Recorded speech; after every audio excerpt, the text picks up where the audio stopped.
There's also, I think, the media narrative that, obviously the council is not equipped to dominate, right, in the same way that the local paper is equipped to dominate. But when you see a headline that says the council advances plan to abolish the police, that's not necessarily true, and no council member has necessarily said that, but that's what people read in the Star Tribune. I think that the discussion that you're talking about is a discussion that can be had over the course of an election cycle.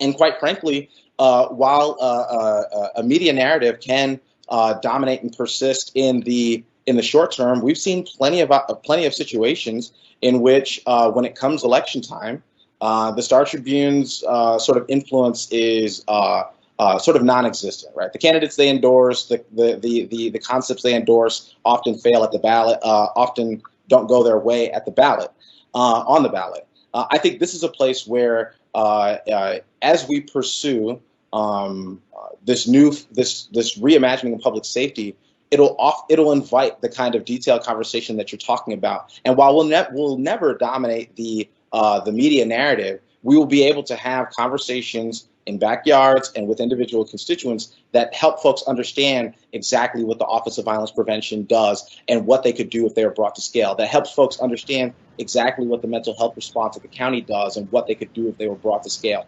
Those things already exist, right? Now, there are a number of things that I think we are looking to design in terms of other types of emergency response that don't currently exist. But it's not like we are starting from ground zero without any idea of how this thing would function.